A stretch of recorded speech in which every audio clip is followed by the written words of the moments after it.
በስመ አብ ወወልድ ወመንፈስ ቅዱስ አሐዱ አምላክ አሜን።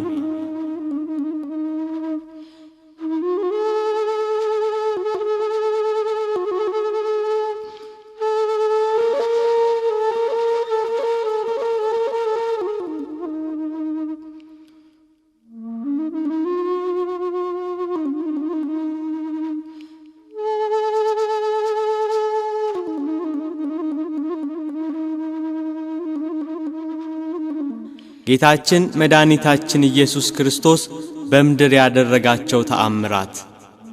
ተአምረ ኢየሱስ።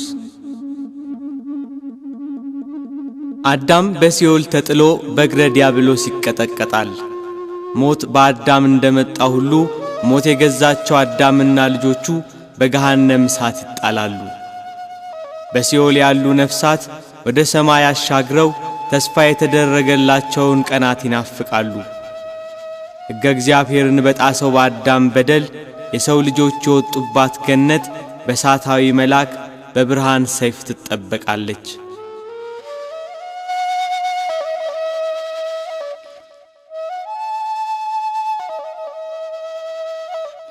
ብዙ ነቢያት እየተነሱ አለፉ፣ ግን አንዳቸውም አዳምና ልጆቹን ከሲኦል ባርነት ነፃ ሊያወጧቸው አልቻሉም። ከልጅ ልጅ ተወልጄ አድንሃለሁ የሚለው የተስፋ ቃል ሲቀርብ የአምላካችን የምህረት ዓይኖች ወደ ምድር ተመለከቱ።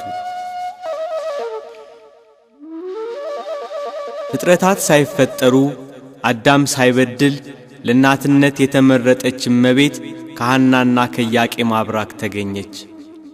የአዳም ኃጢአት በዘር ያልተላለፈባት ንጽሕት እመቤት ለአምላክ ማደሪያነት በዚህ ምድር ተወለደች።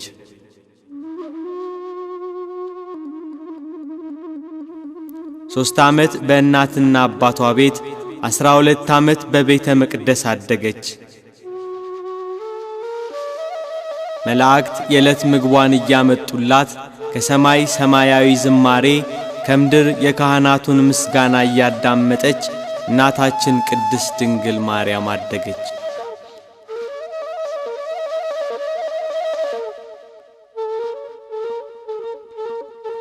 በአይሁድ ላይ ያደረ ሰይጣን ቤተ መቅደሳችንን ታሳድፋለች በሚል ምክንያት ከቤተ መቅደስ አስወጧት። በካህኑ ዘካርያስ ጸሎትና ልመና አረጋዊ ዮሴፍ እመቤታችንን እንዲጠብቃት ተመረጠ።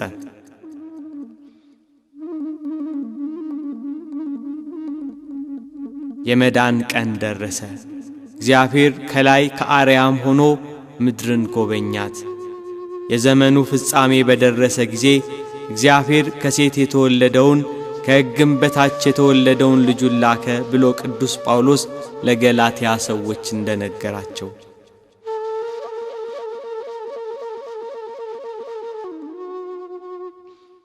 በስድስተኛው ወር ቅዱስ ገብርኤል መልአክ በእግዚአብሔር ፊት ጸጋን ወዳገኘችው ወደ ድንግል ማርያም ተላከ፣ የምስራቹን ሊናገር።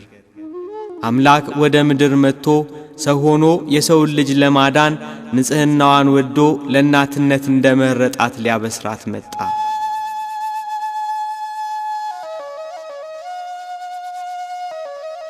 ጸጋን የተመላሽ ሆይ ደስ ይበልሽ አላት። እነሆ ትጸንሻለሽ፣ ወንድ ልጅም ትወልጃለሽ፣ ስሙንም ኢየሱስ ትዪዋለሽ።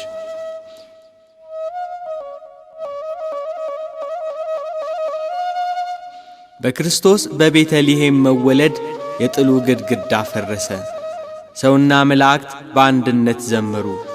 ስብሐት ለእግዚአብሔር በሰማያት፣ ለእግዚአብሔር በሰማይ ምስጋና ይሁን፣ ወሰላም በምድር ስምረቱ ለሰብ፣ ለሰውም በጎ ፈቃድ እያሉ ጌታችን መድኃኒታችን ኢየሱስ ክርስቶስ ከድንግል ማርያም በተወለደ ጊዜ በቤተልሔም ዘመሩ።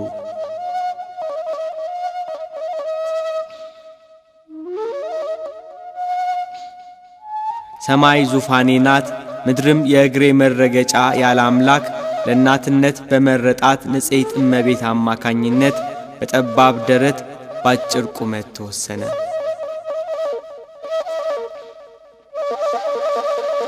በቤተልሔም በከብቶች በረት ተወለደ። በጨርቅ ተጠቀለለ፣ በበረት ተጣለ። ከብት ጠባቆች አዩት፣ መላእክት አመሰገኑት፣ ሰብአ ሰገል ሰገዱለት።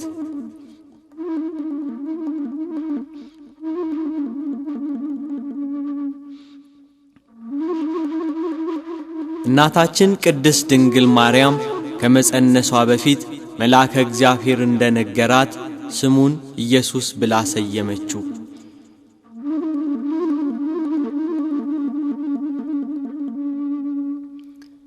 በጨለማ የሄደ ሕዝብ ታላቅ ብርሃንን አየ፣ በሞት ጥላ አገርም ለኖሩ ብርሃን ወጣላቸው።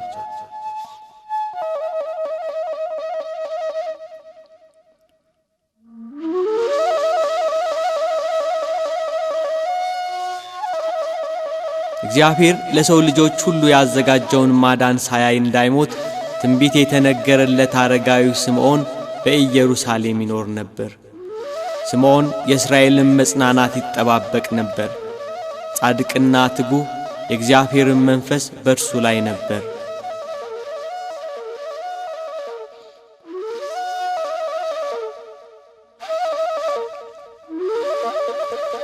ንጉሥ በጥሊሞስ 46ቱን መጻሕፍተ ብሉያት ከዕብራይስጥ ወደ ጽር ቋንቋ ሲያስተረጉም የኢሳይያስ የትንቢት መጽሐፍ ለስምዖን ደረሰው። ስምዖን የኢሳይያስን የትንቢት መጽሐፍ እየተረጎመ ሳለ እነሆ ድንግል ትጸንሳለች ከሚለው ምዕራፍ ደረሰ። እንዴት ድንግል በድንግልና ትወልዳለች ብዬ ተረጉመዋለሁ? ይህንን የአሕዛብ ንጉሥ የእስራኤልስ መንግሥት ይቀበሉኛል ብሎ ፈርቶ ሴት ትጸንሳለች ብሎ ተረጎመው።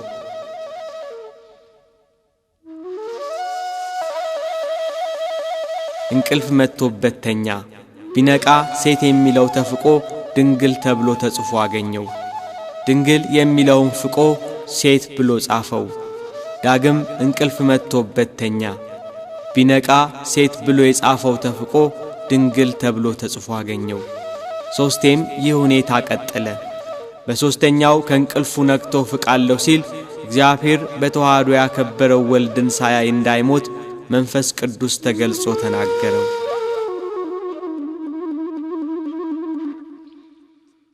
የእግዚአብሔር የማዳን ቀን የአባቶቹ የነቢያት ተስፋን እየተጠባበቀ ስምዖን 500 ዓመት ኖረ።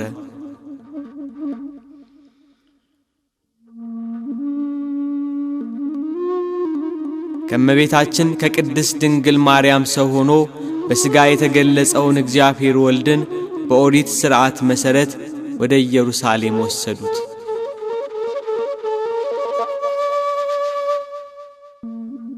በኢየሩሳሌም የጌታን ቀን የሚጠብቀው አረጋዊው ስምዖን ካልጋ ተጣብቆ ይኖር ነበር። መንፈስ ቅዱስ አጽንቶና አነሳስቶ ወደ ምኵራብ ወሰደው።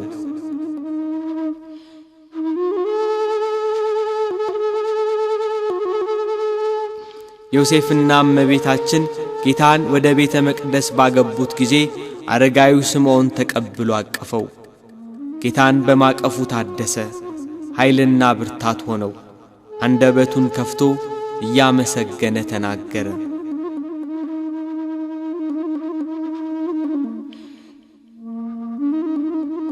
ጌታ ሆይ አሁን እንደ ቃልህ ባሪያህን በሰላም ታሰናብተዋለህ። ዓይኖቼ በሰው ሁሉ ፊት ያዘጋጀኸውን ማዳንህን አይተዋልና ይህም ለአሕዛብ ሁሉ የሚገልጥ ብርሃን ለሕዝብህ ለእስራኤልም ክብር ነው አለ። እናቱ ማርያምን ግን እንደ ጦር የሚከፍል ሐዘን በልብሽ ያድራል አላት። የልጇ የወዳጇ የመስቀል ሞት ለእናቱ ለድንግል ማርያም እንደ ጦር የምትሰማ ሐዘን ናትና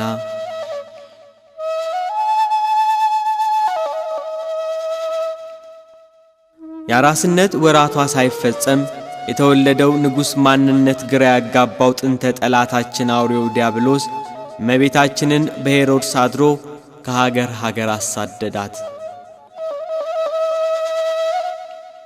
ሴቲቱም 1260 ቀን በዚያ እንዲመግቧት በእግዚአብሔር ተዘጋጅቶላት ወደ ነበረው ስፍራ ወደ በረሃ ሸሸች እንዳለ ባለራእዩ ቅዱስ ዮሐንስ።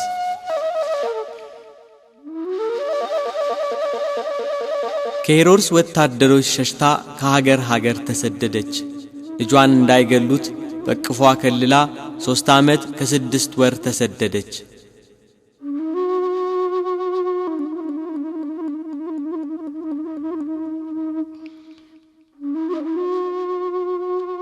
የሕፃኑን ነፍስ የፈለጉት ሞተዋልና ወደ ኢየሩሳሌም ተመለሱ ብሎ የእግዚአብሔር መልአክ እስኪነግራቸው በበረሃ በስደት ተሰቃዩ።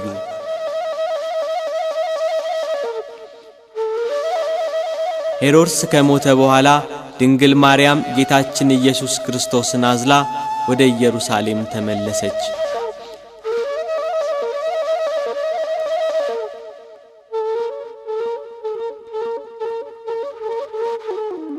በይሁዳ አገር በሄሮድስ ፋንታ አርኬላዎስ መንገሱን በሰሙ ጊዜ ወደ ይሁዳ መሄድን ፈርተው ወደ ገሊላ ሀገር አቀኑ። በነቢያት ናዝራዊ ይባላል የተባለው እንዲፈጸም ናዝሬት ወደምትባል ከተማ ገብተው መኖር ጀመሩ።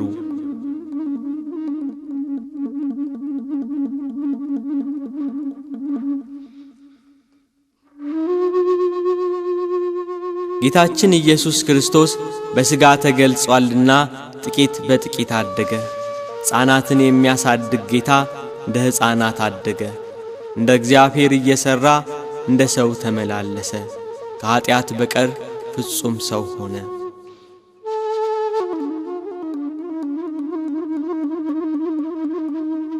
ጌታችን ኢየሱስ ክርስቶስ በልጅነት ወራቱ ለእናቱ እየታዘዘ አደገ። ሕፃናት በሚያድጉበት ሥርዓት አደገ። በጥበብና በሞገስ አደገ። ሕፃናትን የሚያሳድግ እርሱ እንደ ሕፃናት ተመላለሰ። ጌታ በልጅነት ወራቱ እጅግ ብዙ ተአምራት ፈጽሟል። ኢየሱስ ያደረገው ብዙ ሌላ ነገር ደግሞ አለ። ሁሉ በእያንዳንዱ ቢጻፍ ለተጻፉት መጻሕፍት ዓለም ራሱ ባልበቃቸው ይመስለኛል እንዳለ ወንጌላዊው ቅዱስ ዮሐንስ።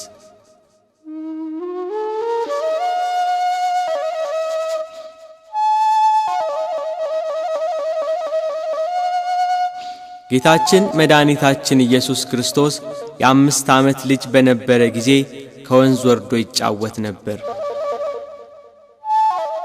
በልዩ ጥበብና ዕውቀት ውሃውን እያፈሰሰ አሸዋውን እያጣራ ደቃቁን አፈር በጉድጓድ ውስጥ እያስቀመጠ ይጫወታል።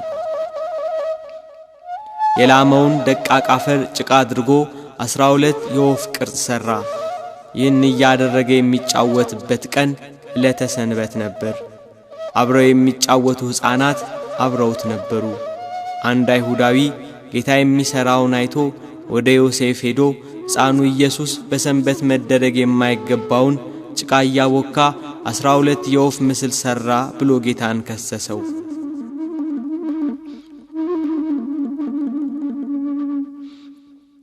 አረጋዊ ዮሴፍ ይህን ስሞታ ሰምቶ ወደ ጌታ ኢየሱስ ክርስቶስ ሄዶ በሰንበት ለምን ይህን አደረክ ብሎ ተናገረው። ጌታም እጆቹን አጨበጨበና እፍ አለባቸው። ከአፈር ባበጃጀው በአዳም ላይ የሕይወት እስትንፋስን እፍ ያለ ጌታ ጭቃ አብኩቶ በሠራቸው የወፍ ምስል ላይ እፍ አለባቸውና ከዚህ ሂዱ፣ ሰው ከሌለበት ከዚያ ስፍራ ብረሩ አላቸው። እነዚያ በጭቃ የተሠሩ ወፎች የእግዚአብሔር ልጅ የተመሰገነ ነው እያሉ በረሩ።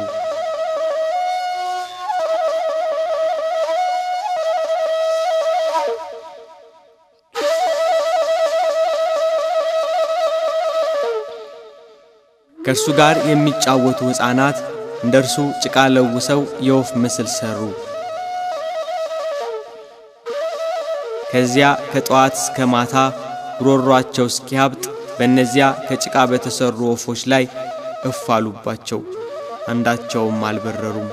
እባክህ ፈጽሞ እንዲንቀሳቀሱ ማድረግ አልተቻለንምና ምን እናድርግባቸው? አንተ እፍ በልባቸው እያሉ ለመኑት። እሱ ግን የሚያደርገውን ያውቅ ነበርና ዝም አለ።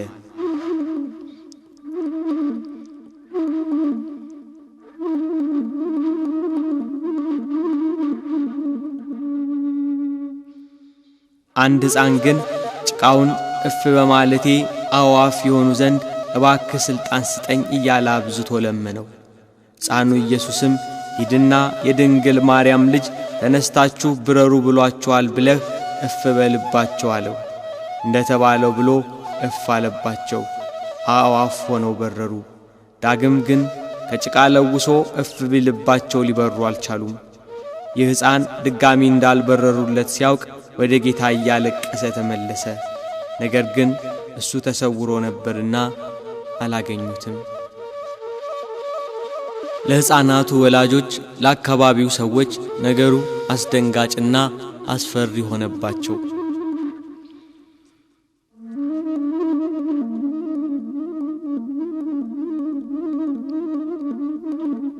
በልጅነት ወራቱ እንደ ልጆች እየተጫወተ እንደ አምላክነቱ ተአምራት እየሰራ አደገ።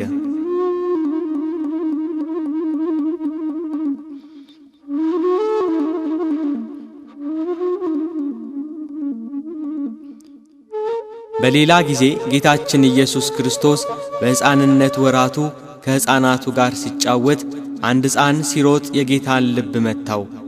ጌታም ያንን ልጅ ሕይወትህ ተቋረጠች አለው። በዚያ ጊዜ ያ ልጅ ወደቀና ሞተ። በአካባቢው የነበሩ የሕፃኑን መሞት የተመለከቱ ሁሉ ደነገጡ። የሚናገረው ሁሉ የሚፈጸምለት ይሄ ሕፃን ልጅ ከማን ወገን ይሆን ብለው ተደነቁ።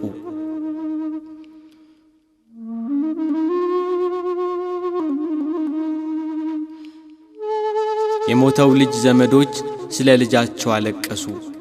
ወደ አረጋዊው ዮሴፍና ወደ እመቤታችን ሄደው ይሄ ልጅ ከእናንተ ጋር እያለ እናንተ ከእኛ ጋር መኖር አትችሉም፣ ከዚህ ሂዱልን አሏቸው።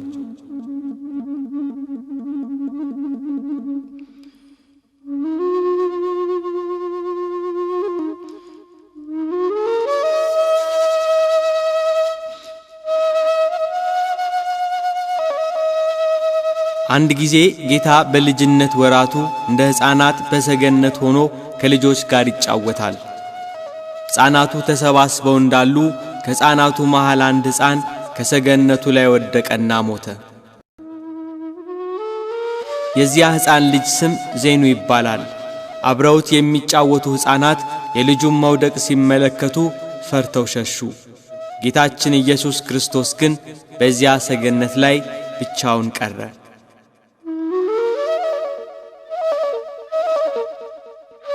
የሞተው ልጅ ዘመዶች እየተሯሯጡ መጡ። ጌታንም አንተ ነህ ገፍተህ የጣልከው ብለው ያዙት። እርሱ ግን አልጣልኩትም እያለ ተናገራቸው።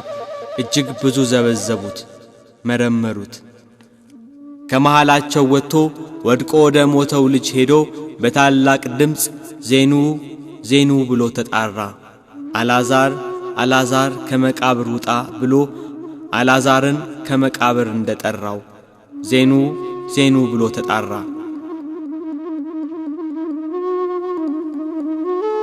የዚያ ሕፃን ዓይኖች ተገለጡ።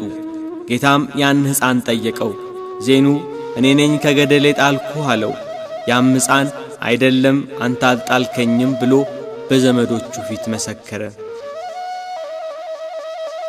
ሕዝቡ እርሱ ብቻውን ታላላቅ ተአምራት ያደረገ ከልዑላን ይልቅ ልዑል ነው እግዚአብሔር እያሉ አመሰገኑ።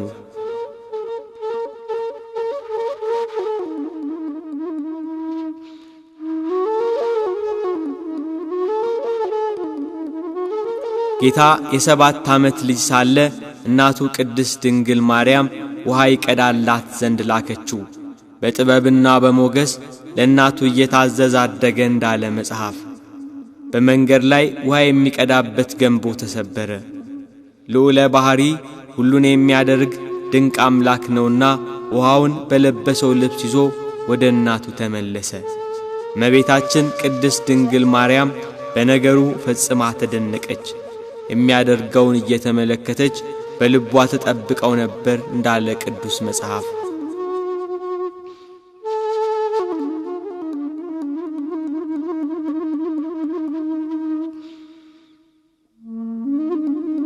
ጌታችን መድኃኒታችን ኢየሱስ ክርስቶስ እንደ ሕፃናት እያደገ የ8 ዓመት ሕፃን ሆነ። በ8ኛው ዓመቱ አረጋዊ ዮሴፍ ይሄ ሕፃን መጽሐፍትን መማር አለበት ብሎ ከመምህር ዘንድ ወሰደው። ሕፃኑ ኢየሱስ ክርስቶስ ትምህርት ቤት ገባ።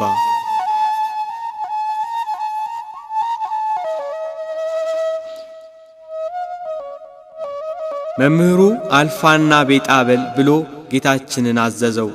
ጌታችን ኢየሱስ ክርስቶስ ግን እንደ ሕፃናቱ በል የተባለውን አልደገመም። አልፋ ማለት ትርጉሙ ምንድነው ንገረኝ ብሎ መምህሩን መልሶ ጠየቀው። መምህሩ ፍጹም አዋቂ መሆኑ ስለገባው ደነገጠና ማስተማሩን ተወ።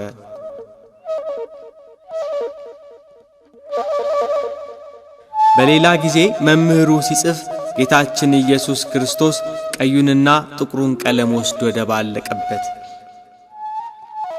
መምህሩ ይህን በተመለከተ ጊዜ ይሄ መበለት ልጅ ቀለሜን አበላሸብኝ ብሎ በጥፊ መታው። ጌታችን ግን ለምን ትመታኛለህ? ቀለሙን እንደነበረ መልሶአለሁ ብሎ ጥቁሩን ከቀይ ቀለም ለይቶ ነው ገንዘብህ ይኸው ውሰድ ብሎ ሰጠው። መምህሩ ሁኔታው አስደነገጠው፣ በነገሩ ተገረመ። በነፍስና በሥጋ በውስጥም በአፋ ድንግል ወደምትሆን ወደ ጌታችን እናት ወደ እመቤታችን ሄዶ ይሄ ልጅሽ ማን ነው? የሚሰራው ተአምርስ ምንድነው? ነብዩ ኢሳይያስ ድንግል በድንግልና ትወልዳለች ስሙን አማኑኤል ብላ ትጠራዋለች ብሎ ትንቢት የተነገረለት እሱ ነው እንዴ ብሎ ግራ ተጋብቶ መልሶ አስረከባት።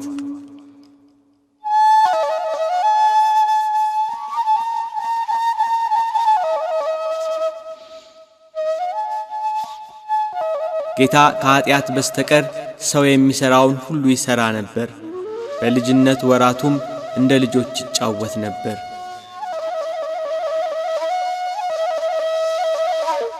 አንድ ቀን ከጓደኞቹ ሕፃናት ጋር ሲጫወት በቤቱ መስኮት የፀሐይ ብርሃን ገባ።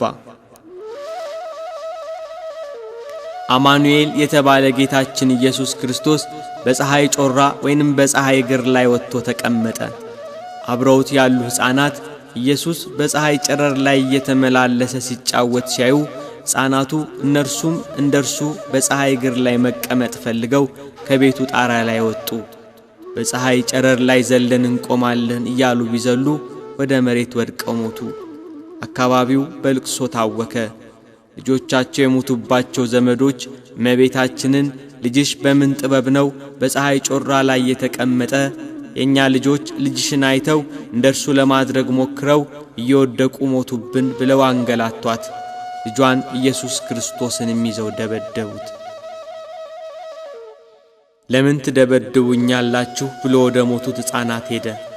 ከሞት አስነሳቸውና በእውነት እኔ ገደልኳችሁ ብሎ ጠየቃቸው። ሁሉም ተነስተው በአንድ ቃል አቤቱ ጌታችን አምላካችን ሆይ አንተስ ትንሣኤያችን ነህ፣ ለአንተ ምስጋና ይገባሃል፣ ለላከህ ለአብ ምስጋና ይገባል፣ ለባህሪ ሕይወትህ ለመንፈስ ቅዱስ ምስጋና ይገባል፣ መላእክት በሰማይ ሲያመሰግኑህ ሰምተናል አሉ። የአካባቢው ሰዎች ግን በነገሩ ተደናገጡ።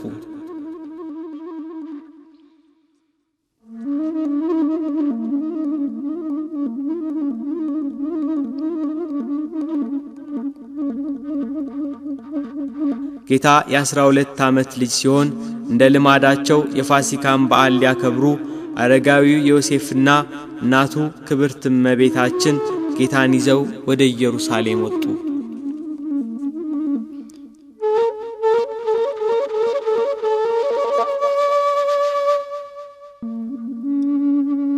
ከበዓሉ በኋላ ከብዙ ሕዝብ ጋር ሆነው ከኢየሩሳሌም ሲመለሱ ከኋላቸው የሚከተላቸው መስሏቸው ነበር። አገራቸው ሲደርሱ ከዘመዶቻቸውና አብረው ከተጓዙት ሰዎች መካከል ቢፈልጉት አጡት። እመቤታችን በልጇ በወዳጇ መጥፋት አዘነች። መሪር እንባን ካዘነችባቸው ሐዘናት አንዱ ይሄ ልጇ መጥፋት ነበር።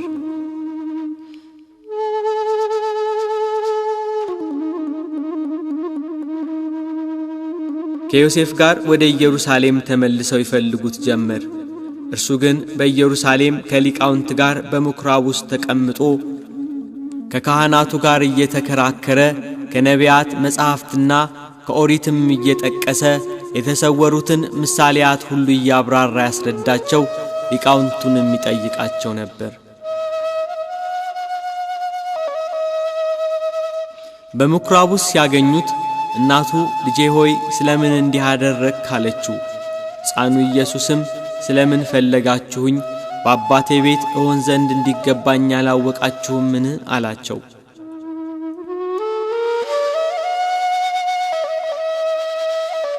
ጌታችን ኢየሱስ ክርስቶስ በጥበብና በቁመት በሞገስም አደገ።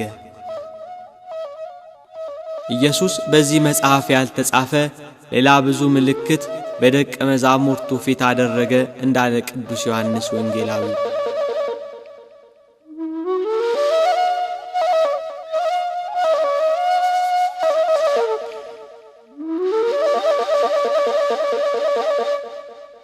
ሰላሳ ዓመት ሲሞላው በዮሐንስ እጅ ይጠመቅ ዘንድ ከገሊላ ወደ ዮርዳኖስ መጣ። መጥምቁ ዮሐንስ በዚያ ወራት መንግሥተ ሰማያት ቀርባለችና ንስሐ ግቡ እያለ በይሁዳ ምድረ በዳ ይሰብክ ነበር። ጌታችን ኢየሱስ ክርስቶስም በዮሐንስ እጅ ተጠመቀ። መንፈስ ቅዱስ በርግብ አምሳል ወርዶ በራሱ ላይ አረፈ። እግዚአብሔር አብ በደመና ሆኖ በእርሱ ደስ የሚለኝ የምወደው ልጄ ይህ ነው አለ።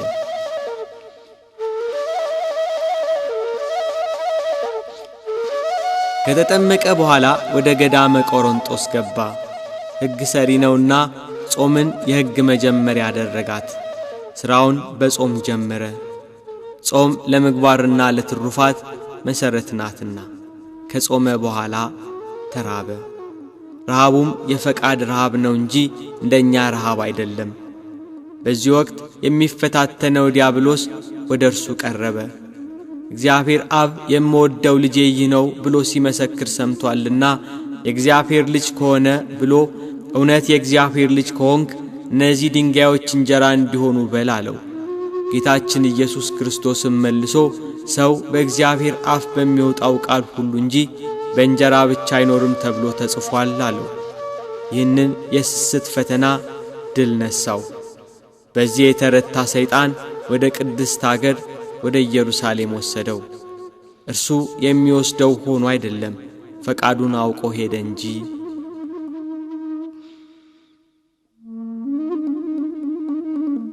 ከመቅደስ ጫፍ ላይ አቁሞ ነቢያት ስለ እርሱ የመሰከሩለትን የትንቢት መጽሐፍ እየጠቀሰ ፈተነው። መላእክቱን ስለ አንተ ያዝልሃል፣ እግርህም በድንጋይ ከቶ እንዳትሰናከል በእጃቸው ያነሱሃል ተብሎ ተጽፏልና እግዚአብሔር ልጅ ከሆንክ ራስህን ወርውር አለው። ጌታችን ኢየሱስ ክርስቶስም ጌታ አምላክህን አትፈታተነው ተብሎ ተጽፏል ብሎ ድል ነሳው። ይህን የትዕቢት ፈተና ድል ነሳው። ከዚህ በኋላ ወደ ረጅም ተራራ ወጣው። ነገሥታትን ድል በማልነሳበት በቤተ መቅደስ ቢሆን ድል ነሳኝ እንጂ ነገሥታትን ድል በምነሳበት በተራራ ቢሆን መቼ ድል ይነሳኝ ነበር የሚለውን ፈቃዱን አውቆ ሄደለት። የዓለምን መንግሥታት ሁሉ ክብራቸውን አሳይቶ ደፋር ነውና ወድቀህ ብትሰግድልኝ ይህን ሁሉ ሰጥሃለሁ አለው። ሂድ አንተ ሰይጣን፣ ለጌታ ለአምላክህ ስገድ፣ እርሱን ብቻ አምልክ ተብሎ ተጽፏል ብሎ አባረረው። ይህንን የፍቅረ ነዋይ ፈተናም ድል ነሳው።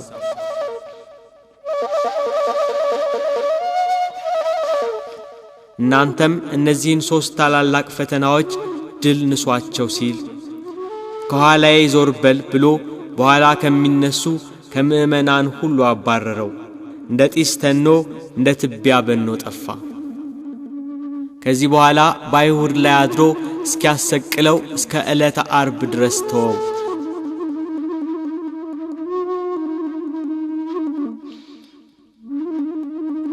ጌታችን ኢየሱስ ክርስቶስ ወደ ገሊላ ተመለሰ። ወንጌልን ማስተማር ሲጀምር ዕድሜው 30 ዓመት ሆኖት ነበር። በምኵራብ እየገባ ያስተምር ነበር። ሁሉም ከትምህርቱ የተነሳ ይገረሙ ይደነቁ ነበር፣ ያመሰግኑትም ነበር። ቃሉን የሚሰሙት የሚከተሉት በረከቱ። ከሮማውያን ቀኝ ግዛት ነፃ ያወጣናል ብለው የጠበቁ የእስራኤል ዘነፍስ መድኃኒትን የናፈቁ በደዌ ሥጋ በደዌ ነፍስ የተያዙ በበሽታ የሚማቅቁ ተስፋ ያጠራቸው የምስራቹን ለመስማት 5 ገበያ የሚሆን ሕዝብ ይከታተለዋል።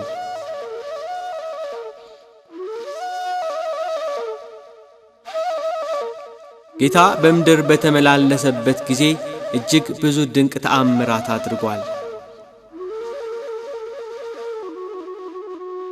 በአንድ ሀገር ሳለ ሁለንተናው በለምጽ የተያዘ ሰው አገኘ። ወደ ጌታችን ኢየሱስ ክርስቶስ ቀርቦ ሰገደለት። ግንባሩን መሬት አስነክቶ ማለደው። አቤቱ ከወደድክ እኔን ማዳን ይቻልሃል አለው። የሰው ልጆችን ማዳን የሚወድ ጌታ እወዳለሁ ንጻ አለው። ያን ጊዜውኑ ለምጹ ለቀቀው። እንደ አዲስ ተፈጥሮ ገላው የሚያበራ ሆነ። ደዌው ፈጽሞ ለቀቀው። ለማንም እንዳትናገር ተጠንቀቅ፣ ሄደህ ራስህን ለካህን አሳይ፣ ስለ መዳንህ መባ አቅርብ ብሎ አዘዘው።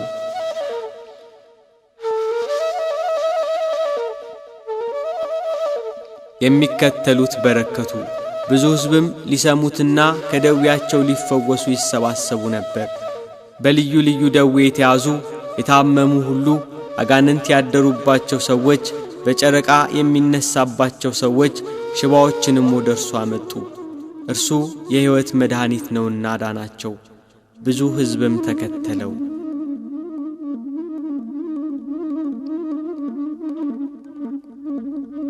በገሊላ ባህር ዳር በስተሰሜን ባለች ወደ ናሆም መንደር ወደ ቅፍርናሆም ገባ።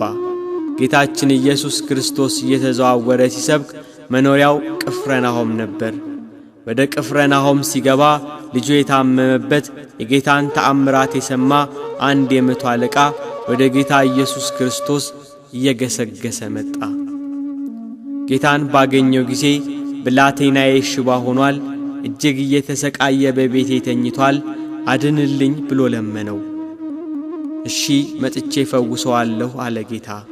መቶ አለቃው ግን ጌታ ሆይ በቤቴ ጣሪያ በታች ልትገባ አይገባም፣ ቃል ብቻ ተናገር፣ በቃልህ ልጄ ይፈወሳል አለው። እኔ የምገዛቸው ባሪያዎች አሉኝ፣ ሂድ ብለው ይሄዳል፣ ሌላውን ና ብለው ይመጣል፣ ይህንንም አድርግ ብለው ያደርጋል አለ። ጌታችን ኢየሱስ ክርስቶስ በሰውየው ላይ ባየው 3 ነገር ተደሰተ። ሃይማኖት፣ ጥበብና ትሕትና። ጌታ በኢየሩሳሌም እንኳን እንዲህ አይነት ትልቅ እምነት አላገኘውም ብሎ ተናገረ።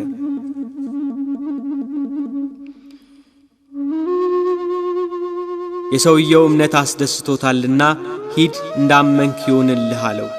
ያ የመቶ አለቃ ወደ ቤቱ ሲመለስ ልጁ ድኖ ወደ እርሱ ሲመጣ አገኘው። የዳነበትን ሰዓት ቢጠይቅ ጌታ ሂድ እንዳመንክ ይሁንልህ ብሎ የተናገረበት ሰዓት ነበር። እንደ እምነቱ ሆነለት።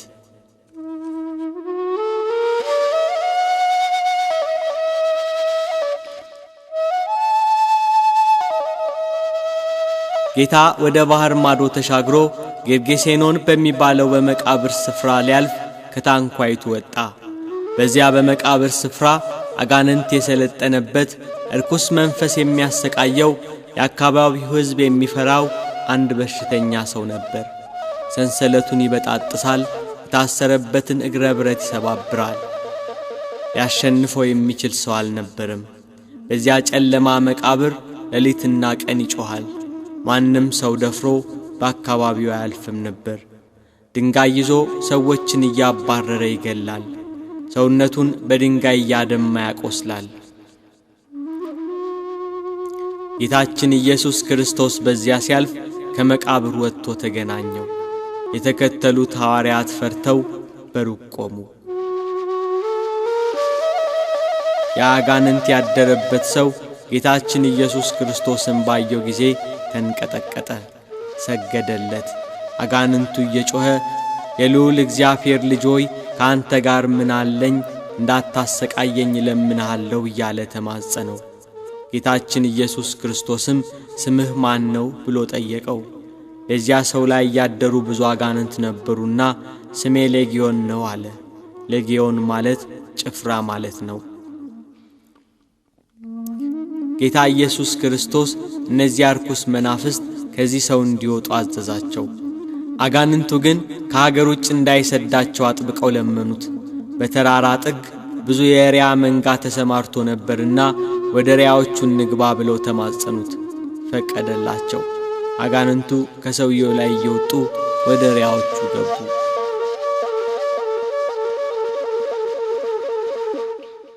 ያ ሰው ወደ ሰውነቱ ተመለሰ። አጋንንት አድረውበት ከሰው በታች አድርገውት በመቃብር ያኖሩት ነበር። ጌታችን ኢየሱስ ክርስቶስ አጋንንቱን አውጥቶለት ሕይወቱን ሰጠው። ጌታ ሆይ ካንተ ጋር ልኑር ብሎ ለመነው። ወደ ቤትህ ተመለስ፣ እግዚአብሔር እንዴት ያለ ታላቅ ነገር እንዳደረገልህ ንገር ብሎ አሰናበተው። ጌታችን ኢየሱስ ክርስቶስ ታላቅ ነገርን እንዳደረገለት በከተማው ሁሉ እየሰበከ ሄደ።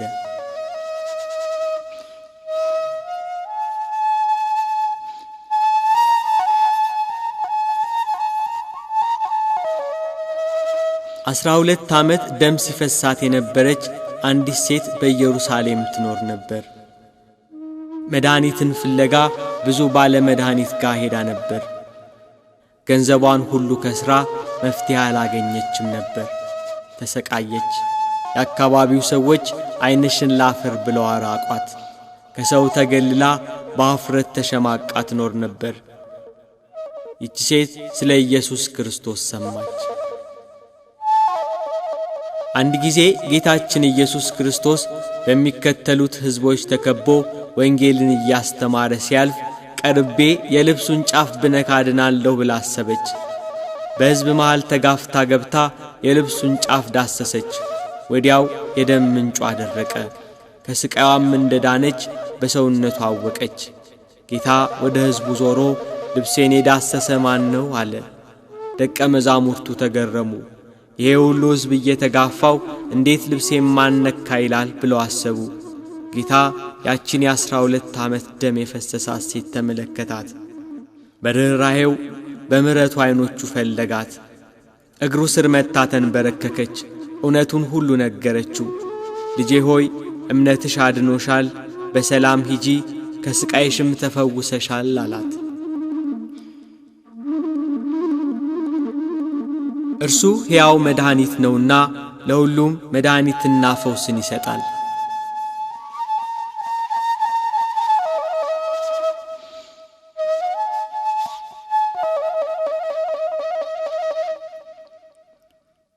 ኢያኢሮስ የተባለ የምኵራብ አለቃ የ12 ዓመት ልጁ ሞተችበት። ወደ ጌታችን ኢየሱስ ክርስቶስ ዘንድ ሄዶ ልጄ ሞተች፣ እባክህ እጅህን ጫንባትና በሕይወት ትኑር ብሎ ተማጸነው። በዚህ ወቅት ጎረቤቶቹ መጥተው ልጅህ ሞታለችና ከእንግዲህ መምህሩን አታድክመው አያስፈልግህም አሉት። እርሱ ግን አልተቀበላቸውም። እንዴት ልጄ ትሞታለች እያለ በኢየሱስ ክርስቶስ ፊት አለቀሰ። ጌታችን ኢየሱስ ክርስቶስ ግን እመን ብቻ እንጂ አትፍራ አለው። ጴጥሮስን ያዕቆብንና የያዕቆብን ወንድም ዮሐንስን ብቻ አስከትሎ ወደ ምኵራብ አለቃው ቤት ሄደ። በምኵራብ አለቃው ቤት በልጅቷ መሞት ጎረቤትና ዘመዶቿ ያለቅሳሉ። ኢየሱስ ክርስቶስ ወደ ሞተችው ልጅ ቀርቦ እጇን ይዞ ጣቢታ ተነሽ አላት። ያቺ የሞተች ሕፃን ተነሳች። የምትበላውን ስጧት ብሎ አዘዘ። ይህንንም ነገር ማንም እንዳያውቅ አጥብቆ ተናገራቸው። የሞቱትን አስነሳ፣ የታመሙትን ፈወሰ፣ ለተራቡት የሕይወት እንጀራን መገባቸው።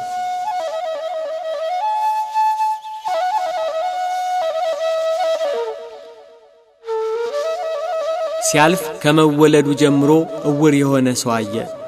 ዘወትር እጁን ዘርግቶ ሰዎች እንዲዘከሩት ይለምናል። ደቀ መዛሙርቱ ይህንን አይነ ስውር አይተው ይህ ሰው እውር ሆኖ እንዲወለድ ኃጢአት የሠራ ማን ነው?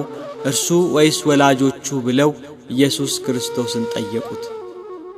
እርሱ ኃጢአተኛ ነው ወይንም እናት አባቱ በድለዋል ብለው ያስቡ ነበርና። ጌታችን ኢየሱስ ክርስቶስ ግን እርሱ ወይንም ወላጆቹ ኃጢአት አልሰሩም፣ የእግዚአብሔር ሥራ በእርሱ እንዲገለጥ እንጂ ብሎ ወደ መሬት እንትፍ አለ። በምራቁ ጭቃ አድርጎ በጭቃው የዕውሩን ዓይኖች ቀባና ሂድና በሰሊሆም መጠመቂያ ታጠባለው። እየተመራ ሄደ፣ እያየም ተመለሰ።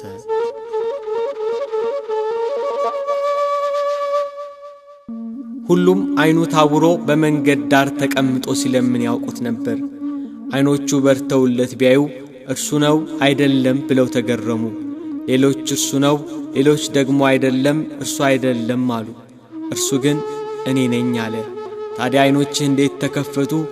እንዴትስ ማየት ቻልክ አሉት። ኢየሱስ የሚባለው ሰው ጭቃ አድርጎ አይኖቼን ቀባና ዳነኝ፣ ብርሃኔን መለሰልኝ አላቸው። ያ ሰው ወዴት ነው አሉት። አላውቀውም አላቸው። ጌታችን ኢየሱስ ክርስቶስ የዚህን ሰው አይን ያበራበት ቀን የሰንበት ቀን ነበርና እንዴት ይሰው ሰንበትን አያከብርም? እንደምን በሰንበት አይንህን ያበራል? ብለው አይነ ስውር የነበረውን ሰው ሞገቱት። እንዴት ኃጢአተኛ ሰው ይህንን ያደርጋል? ብለው ጨቀጨቁት። ስለ ሰውየው አንተ ምን ትላለህ? ብለው ፈሪሳውያኑ አይነ ስውር የነበረውን ሰው ጠየቁት። እርሱ ነቢይ ነው አላቸው። በፈሪሳውያን ዘንድ በዚህ ምክንያት በመሃላቸው መለያየት ተፈጠረ።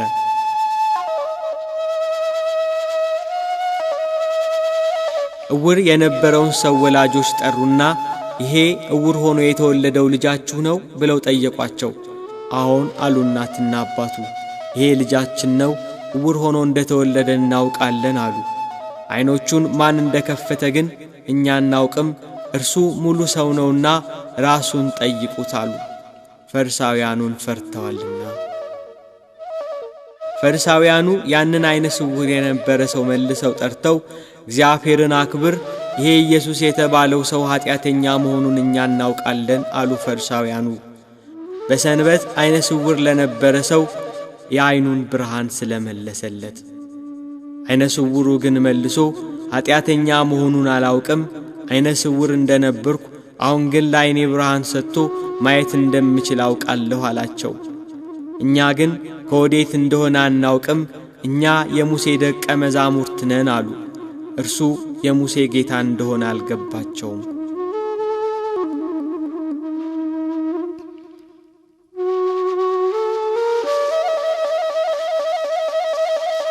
ከኢየሩሳሌም አጠገብ ባለው ቢታንያ በተባለው መንደር ማርያም፣ እህቷ ማርታና ጌታ የሚወደው ወንድማቸው አልዓዛር ይኖሩ ነበር።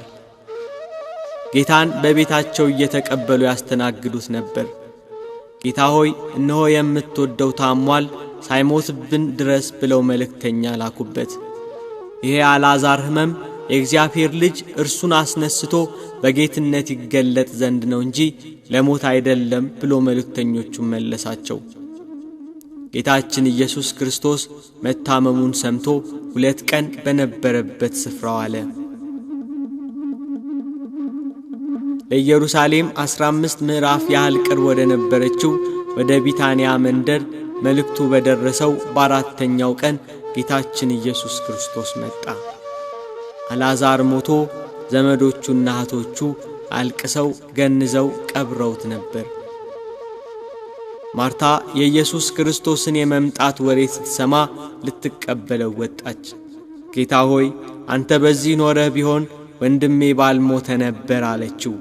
ድውይ የሚፈውስ እንጂ ሙት የሚያስነሳ አልመሰላትም ነበር። አንቺ አላመንሽም እንጂ ወንድምሽ ይነሳል አላት ኢየሱስ ክርስቶስ። አውቃለሁ በዕለተ ምጽአት ሙታን በሚነሱበት ጊዜ እንዲነሳ አውቃለሁ አለችው። ጌታችን ኢየሱስ ክርስቶስም ትንሣኤና ሕይወት እኔ ነኝ፣ የሚያምንብኝ ቢሞት እንኳን ሕያው ይሆናል አላት። ያጽናኗቸው ከእነርሱ ጋር በቤት የነበሩ ወዳጅ ዘመዶቻቸው ለቀስተኛው ሁሉ ተሰባሰበ። ማርታ ማርያምን ጠራቻት። ማርያም ኢየሱስ ክርስቶስን ስታይ እንደ እህቷ እንደ ማርታ ጌታ ሆይ አንተ በዚህ ኖረ ቢሆን ወንድሜ ባልሞተ ነበር አለችው። ኢየሱስ ክርስቶስም ማርያም ስታለቅስ ከእርሷ ጋር ያሉት አይሁድ ሁሉ ሲያለቅሱ አይቶ ስለ አልዓዛር አለቀሰ።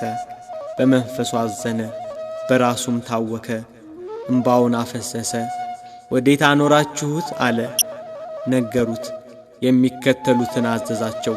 ድንጋዩን ከመቃብሩ ላይ አነሱት። የሞተው የአልዓዛር እህት ማርታ ጌታ ሆይ 4ኛ ቀን ሆኖታልና አሁን ይሸታል አለችው። ብታምኚ የእግዚአብሔርን ክብር እንድታይ አልነገርኩሽም አላት። ድንጋዩን አነሱት። አልዓዛር አልዓዛር ብሎ ተጣራ። በመቃብር ያሉ ድምፁን የሚሰሙበት ቀን ይመጣል ብሏልና። በመቃብር ያለው አልዓዛር የጌታን ድምፅ ሰማ። እጆቹና እግሮቹ በመግነዝ እንደተገነዙ፣ ፊቱም በጨርቅ እንደተጠመጠመ ነበር። እንደተገነዘ ከመቃብር ወጣ። ደቀ መዛሙርቱን የመፍታትና የማሰር ሥልጣን እንደተሰጣቸው ሲያመለክት ፍቱትና ይሂድ ተዉት አላቸው። የሞትን ኃይል ሰብሮ የሞቱትን አስነሳ። የታመሙትን አዳናቸው። የዕውራንን ዓይን አበራ።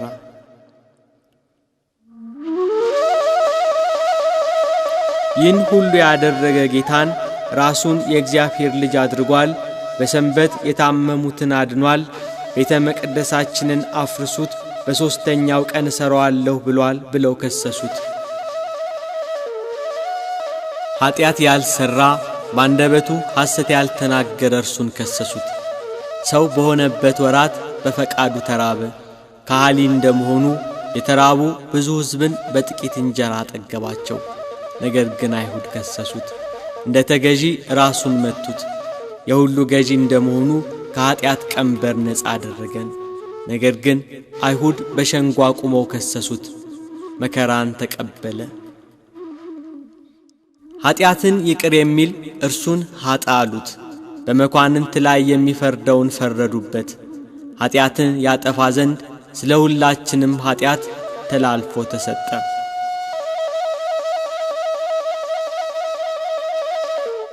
አቤቱ ጌታ ሆይ ያንተን ስም ሰምቶ ሞት ይደንግጥ፣ ቀላያትም ይሰንጠቁ፣ ጠላትም ይረገጥ። ጌታ ሆይ ሳትደክም ሁሉን ትሸከማለህ፣ ሳታጎድል ለሁሉ ትመግባለህ፣ ዝም ሳትል ለሁሉ ታስባለህ። ነገር ግን አይሁድ ይህንን ሰው ሞት ይገባዋል ብለው ፈረዱብህ። ሳትተኛ ሁሉን የምትጠብቅ፣ ሳትዘነጋ ሁሉን የምታስብ ሆይ አይሁድ በመስቀል ትሞት ዘንድ ፈረዱብህ። የጥበብ ነገር፣ የምክር ቃል፣ የረድኤት መዝገብ፣ የደስታ መኖሪያ ሆይ ስለ ሰው ልጆች ስትል ራስህን ቤዛ አደረግ። ቤተ ክርስቲያኑን በደሙ ነፃ ያወጣት ዘንድ ሕዝቡንም በመስቀሉ ያጸናቸው፣ መሠዊያውንም ይሠራ ዘንድ። ለሰቀሉት አደባባይ ነው። በደሙ የተጻፈ፣ በመስቀሉ የታተመ፣ በሞቱ የከበረ። አቤቱ አምላካችን ኢየሱስ ክርስቶስ ሆይ ቤተ ክርስቲያንህ ተማልዳሃለች፣ ትሰግድልህማለች፣ ሙሽራህም ታከብረሃለች፣ ሕዝብህም ይገዙልሃል፣ ራስህን ሰጥታቸዋልና።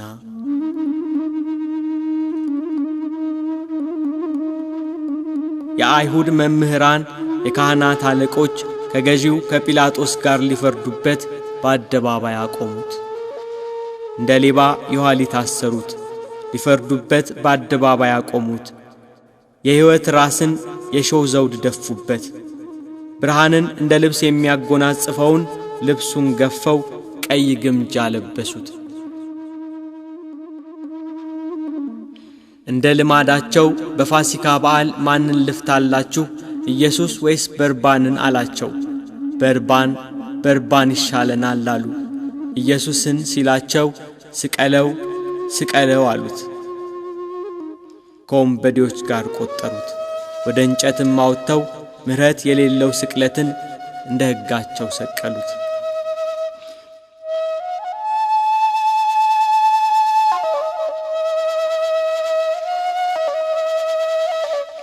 አዳምን የፈጠሩ እጆች በመስቀል ቀኖት ተቸነከሩ። በገነት የተመላለሱ እግሮች በመስቀል ቀኖት ተቸነከሩ። በአዳም ፊት የሕይወት መንፈስን እፍ ያለ አፍ ከሐሞት ጋር የተቀላቀለ መጣጣና ከርቤን ጠጣ። ጎኑን በጦር ወጉት። ራሱን ዘንበል አደረገ። ተፈጸመ አለ። ነፍሱን ተወ። ፀሐይ ጨለመች፣ ጨረቃ ደም ሆነች። ከዋክብት ረገፉ፣ ምድር ተናወጠች። አለቶች ተሰነጣጠቁ፣ መቃብራት ተከፈቱ። ተኝተው ከነበሩት ከቅዱሳን ብዙ ሥጋዎች ተነሱ። በእውነት የእግዚአብሔር ልጅ ነበር ብለው ብዙዎች ፈሩ።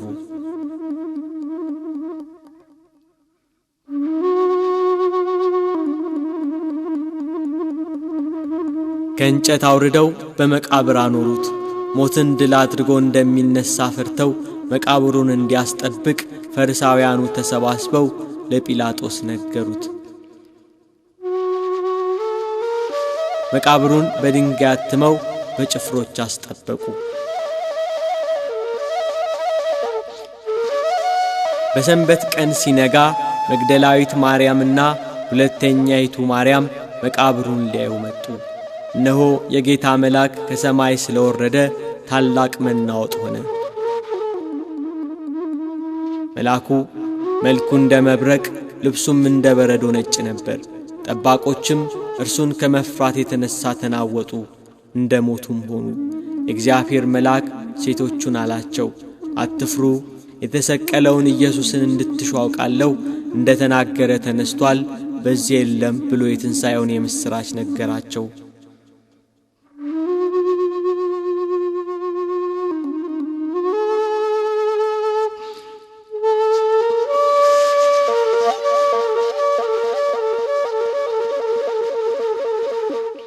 ሐዋርያት በዝግ ቤት ተሰባስበው ስለ እርሱ ከሞት መነሳት ሲያወሩ ድንገት በመካከላቸው ቆመ።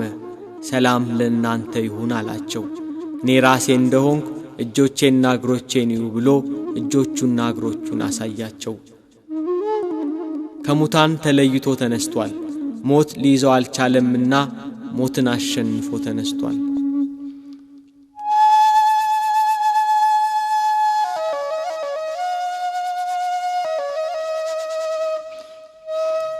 ከትንሣኤው በኋላ 40 ቀን አብሯቸው እያስተማራቸው ቆየ። በ40ኛው ቀን በሙሴ ሕግና በነቢያት በመዝሙራት ስለ እርሱ የተጻፈውን መፈጸሙን ነገራቸው። መጻሕፍትን ያስተውሉ ዘንድ አእምሮአቸውን ከፈተላቸው።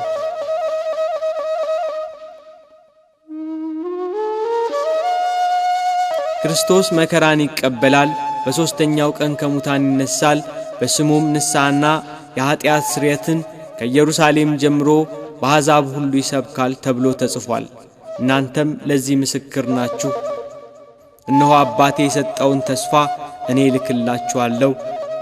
እናንተ ግን ከላይ ኃይል እስክትቀበሉ ድረስ በኢየሩሳሌም ከተማ ቆዩ አላቸው።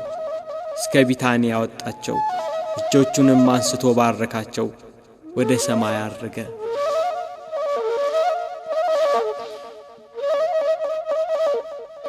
አቤቱ በመንግሥትህ በመጣ ጊዜ አስበን።